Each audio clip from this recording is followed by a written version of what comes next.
Hey, what's up? First thing I'd like to say is thanks for hitting the link and watching this video. It took time and effort to make this. Really do appreciate that. Also, if you don't mind, can you hit that like and subscribe? Hitting the like don't hurt none. You can hit it right before you see the video. Don't worry, you will be satisfied.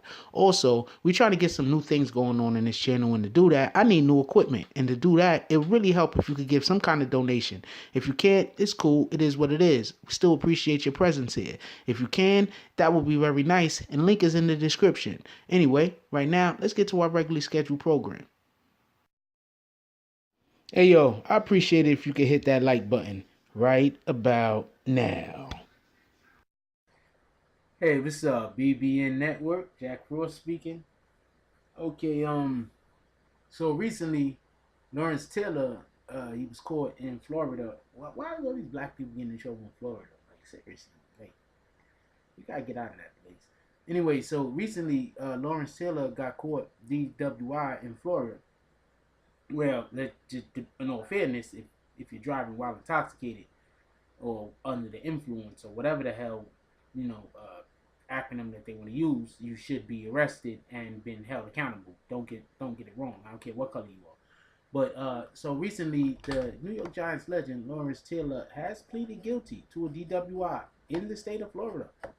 He crashed. I believe he had a 2010 Bentley, and it was in Palm Beach Gardens.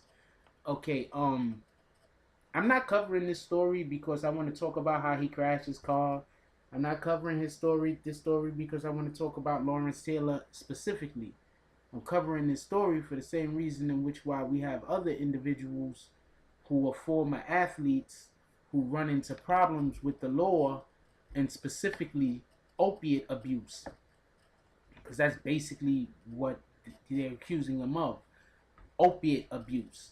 And we have a lot of athletes, Tiger Woods as of recent, that is in trouble due to opiate abuse. Um, for those that don't know, uh, when you play a sport professionally, you get injured a lot.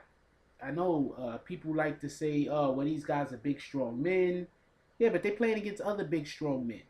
And as big, strong as bricks, go outside, pick up two bricks, right? And then slam them two bricks together. It's not like neither brick is going to get damaged. Both bricks are going to get damaged. And that's basically the situation in which we have with Lawrence Taylor and tons of other athletes. We need to take better care of our athletes. The next time I hear people complaining about how much they get paid to play a child's game, I don't want to hear that. It really makes me so angry whenever I hear, oh, why does this guy want to get paid more money? He's just playing a kid's game. Yes, but it's not a kid's game when you're getting paid. Right? It's a kid's game when you're out there doing it for the fun of the game.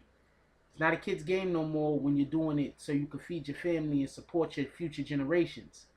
That changes it from being a kid's game into being work.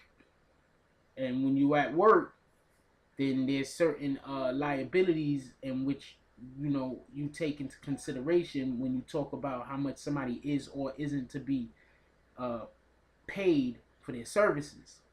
And I stop right here because they also talking about the teen prostitute situation.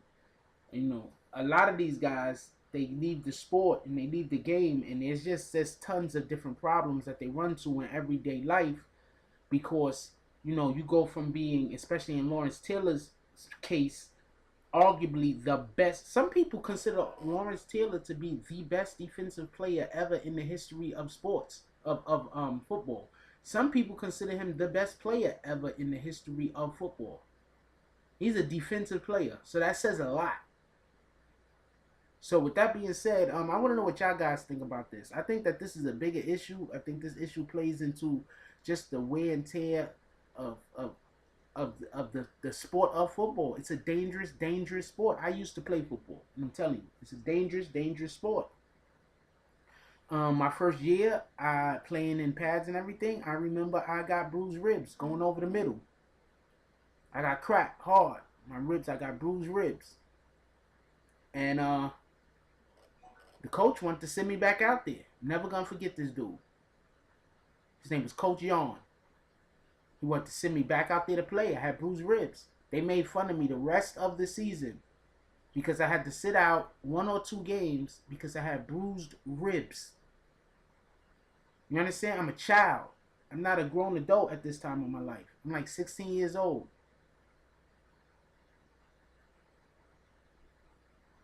I'm a child. I had bruised ribs. I could barely turn. I couldn't sleep at night because it hurt so much to breathe.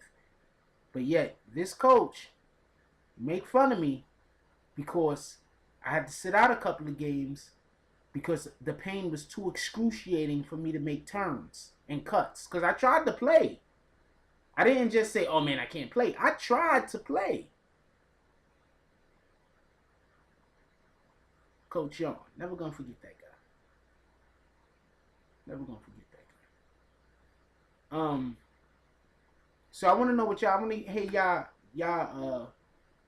But you see what y'all think about this. Like well, I'm one definitely about the Lawrence Taylor consistently getting in trouble all the time. He just stays in trouble. It's like he I don't know if he's trying to get a buzz. He's trying to get his own wave going or something. He stay in trouble. But the main thing is like what are we gonna like? Should we be looking at these athletes differently when they're busy saying, "Look, I got back problem, I got neck problem. I'm not taking these drugs for recreational reasons.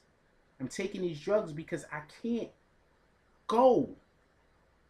It's just so painful. I can't go a day. I can't live a normal life without some type of way to mitigate the pain."